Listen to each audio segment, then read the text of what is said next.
Hi everyone, welcome back to another edition of the Velvet Lounge Life. And today we have a button video, as you can see, for you, and we are going to discuss tight top buttons. So tight top buttons are actually made of at least two parts, in many cases three parts.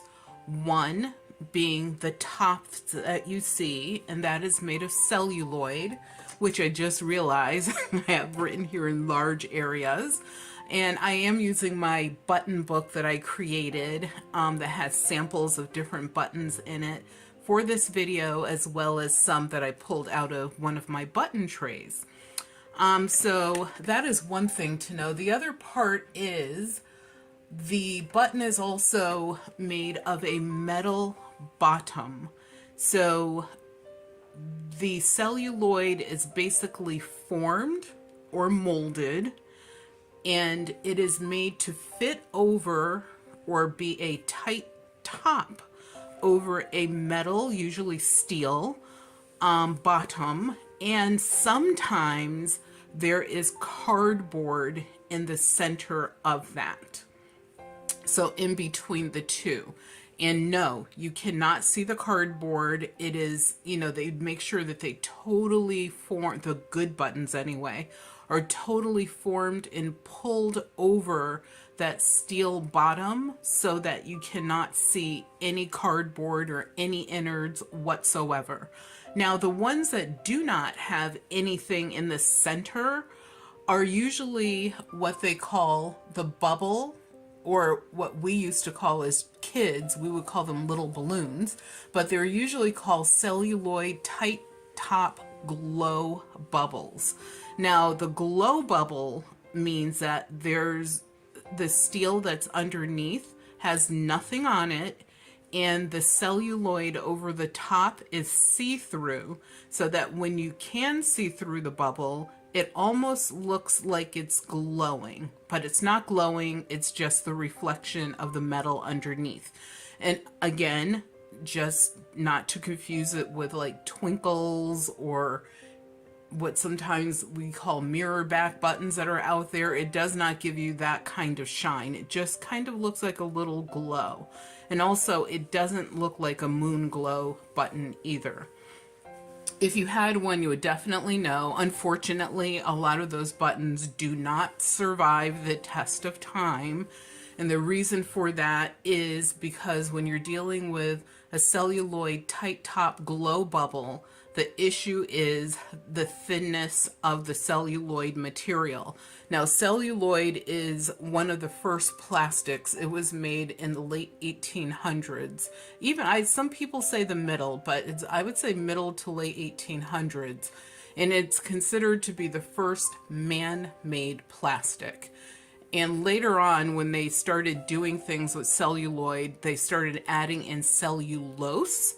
So it became part of the blend, which actually made the button a little bit more stable. However, still any type of button made of celluloid, cellulose, are usually not the sturdiest buttons around. I have a sample here. Actually, I have a few samples of buttons that are made with a combination material of celluloid and cellulose, and then the rest of the buttons that you see are just made of celluloid. So one of the things we are going to do is pick up some of these and look at them as well. Most celluloid buttons were produced, like I said, in the middle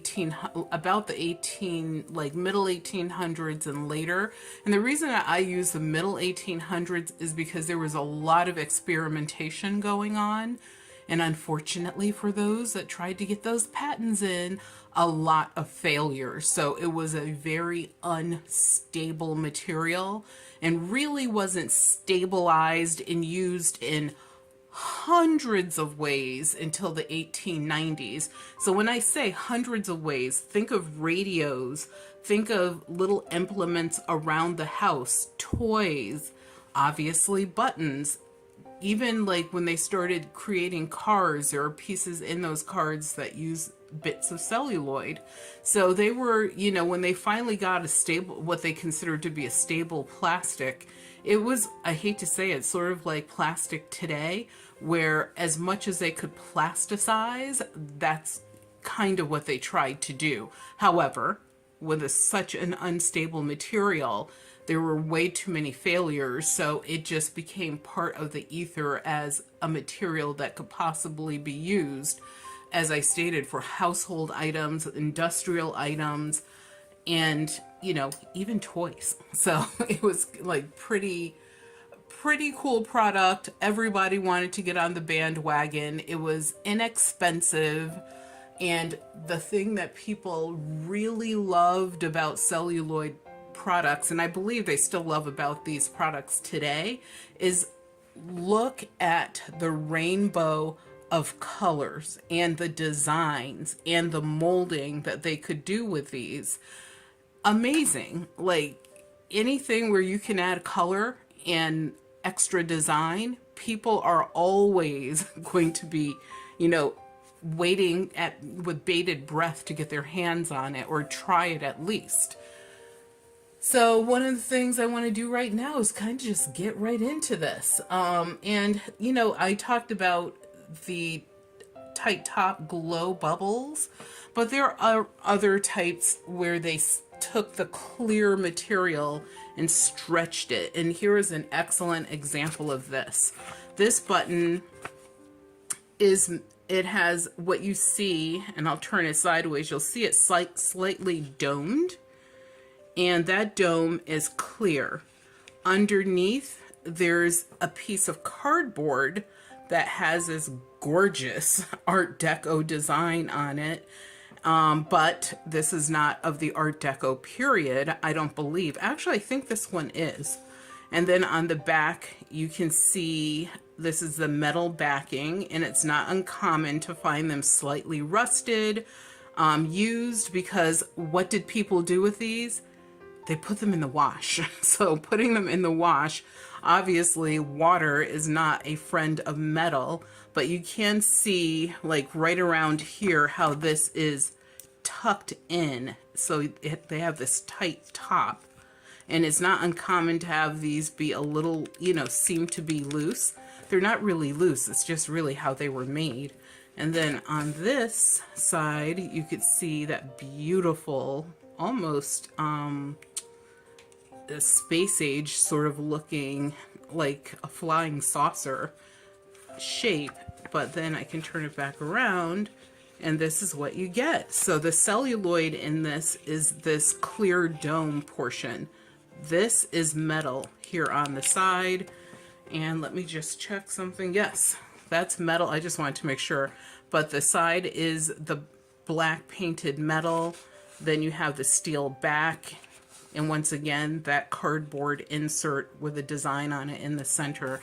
I love these buttons, and thank you to my good friend that gave me those. And actually, you have another sample of that same button here.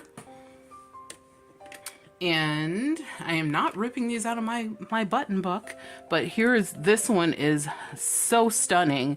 And this one is sort of an example of the glow bubble. However, underneath it has like this yellow, sort of like a pearlescent finish. And then the celluloid is stretched over the top, and you can even see where they decorated the edge of it. Actually, I'll push that. You can see it a little bit better. Like, you can see that edge is decorated, and we can actually zoom in even more.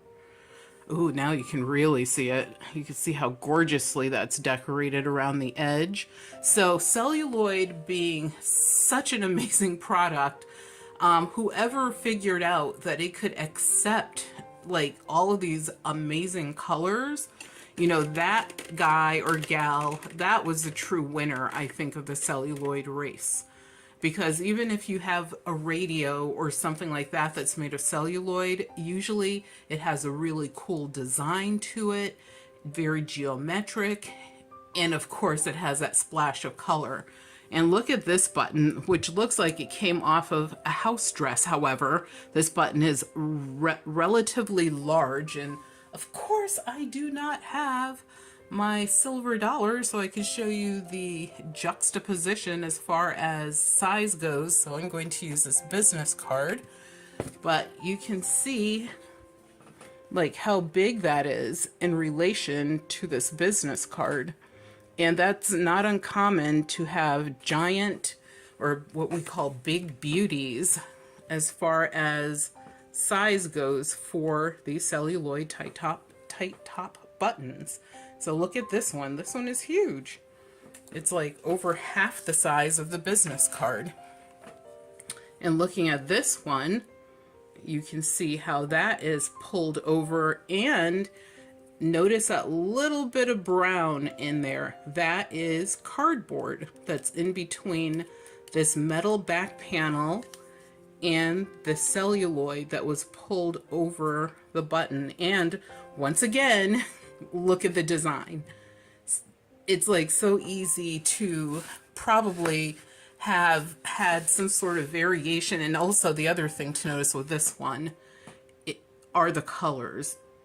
Just has like that naturalistic, it has different browns, it has tan in it, just really nice. But it must have been really nice to create something other than a plain button, or especially for the masses, because the masses could afford these buttons at the time. Now these buttons have gone up in value because I think because of a video I created. I would like to think that, but honestly, probably not.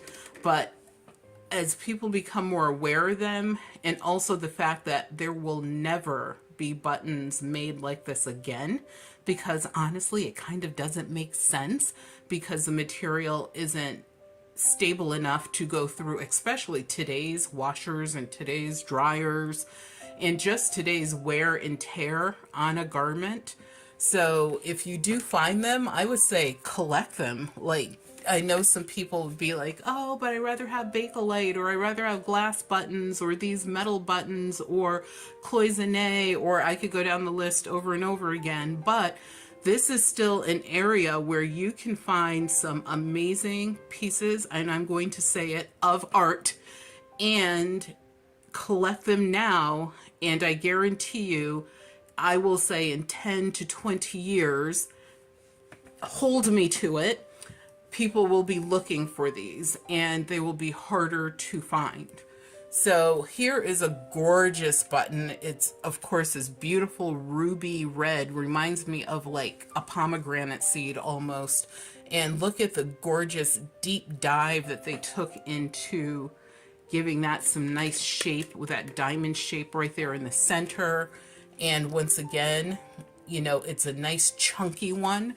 So although this one isn't as large as one of the big beauties, it still has, you know, substance to it, is the best that I can say. So that was another thing, is when they created the celluloid buttons, the better buttons, the best buttons will have substance to them, meaning they just won't be flat and plain, such as, and I'm going to point one out, I'm sorry, I still like you, you're still a cutie, this one. This is a plainer button. This is a much easier to make button. You could see it's basically a single color. We'll let the camera catch up with us. Let's see if it will. Yeah, you can see it's a much plainer color. The design is pretty simple. It has the same type of ridging as, let's just say, a quarter or a dime in American money anyway. And then they did do some circular work there, you know, getting right to the center with the 2-hole. However, once again, very basic, simple button for them to make. Also, this button is about the thickness of, I would say, an American quarter and a half. So if you had a quarter that was 1.5 of the thickness, so that's another thing, is obviously this one is not as chunky, because it's not really chunky at all, as the red button that you see there, or any of the other buttons that I've shown you.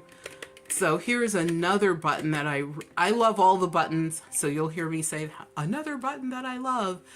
again, chunky, reminds me, and I love turtles, so I would never condone like hurting the poor animals, but just look at the shine on this. It sort of reminds me of a polished tortoise shell a little bit, and I think that's kind of the look that they were going for. My daughter looked at this and she's like, that kind of looks like a hand that's grabbing out and reaching. I was like, oh God, now we're looking at these way too close. But you will see, once again, that nice molded extra like design in the center of it, which is super gorgeous. Again, a very chunky button.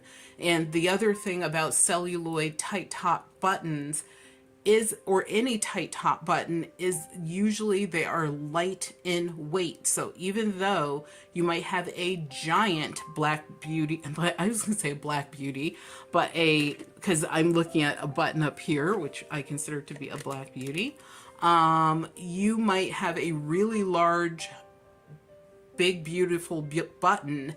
However, regardless of how big it is, if you were to weigh it against, let's just say, a giant mother of pearl or mollusk button, or a tagoa nut button, or even a plastic button, there would be a great difference in weight. The tight top celluloid would be much, much lighter because of the materials.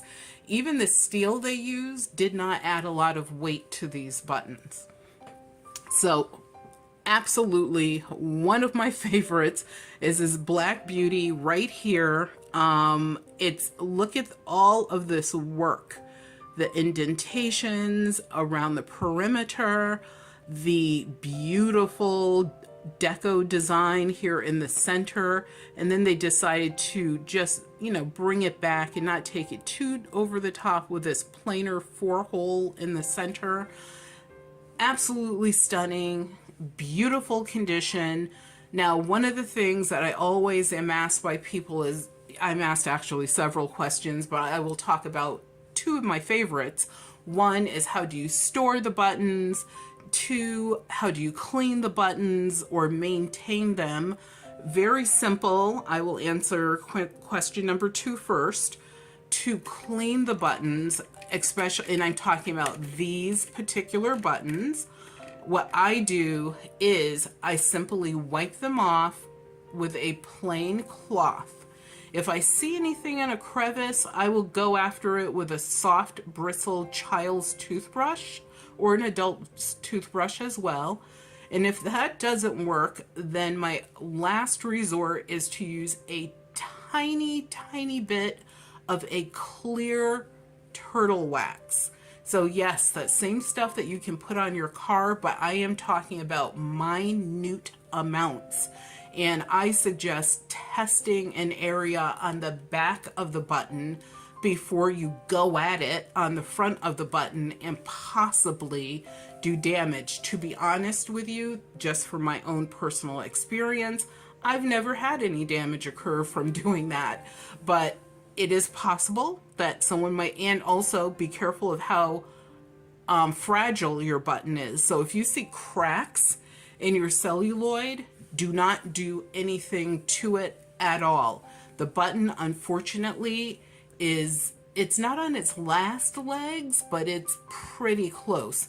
And there is a trick that you can use to try to stabilize it, but you would be doing it at your own risk. And what that trick is, are you sitting down? I hope you're ready to hear this.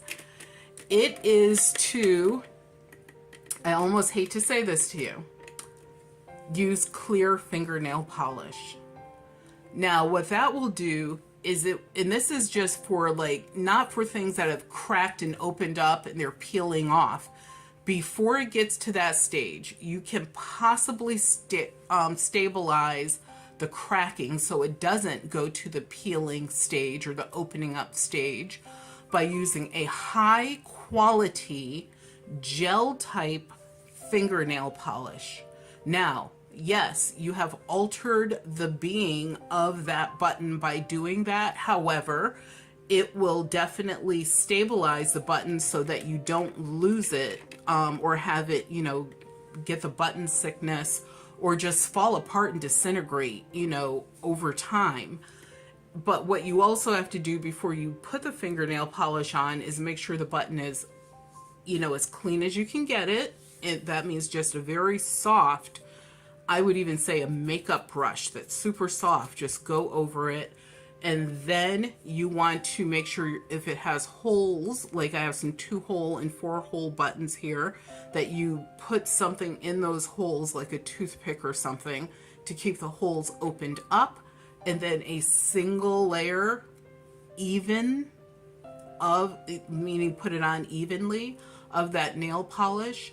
Then leave them to dry for at least 24 hours. And when you come back, you will be happy with the results. And so as far as regular cleaning, as I stated, that's as simple as it gets. As far as a repair, that's as good as it gets, because once the button starts to disintegrate and fall apart, there's nothing you can do about it. It is what it is. It's a goner. It's done. So let's pick one of these up and take a look. We'll take a look at this giant. So as I showed you, you can see how this looks on the back. Now what I did is when I sewed this into this book, I turned this button around on this side, and I also, this is the front of that button. Now the thing with this button that's really different is it's a type of, I believe anyway, tight top button, but there's no metal on the bottom. If you notice, this might look like metal, but this is like a cardboard on the bottom, and you can see where the celluloid has been pulled over all the way around the perimeter of that cardboard circle, which has 4 holes, so it's a 4-hole button. So at some point somebody got cheap. That's the best way to put it. Someone became very cheap and decided, we will create these buttons, and these buttons are relatively small. Those are a little bit bigger than, I would say, an American dime. Definitely a little bit bigger than that. Maybe 20% bigger than that, just, you know, to give you a size perspective. But, you know, as in business, as in war, as in anything, there are always those people who are willing to take a shortcut. Those buttons do not survive a washing at all, whether it's by hand, machine, whatever. So I don't know what the purpose of those buttons were. Maybe they were to go on a toy. That's very possible.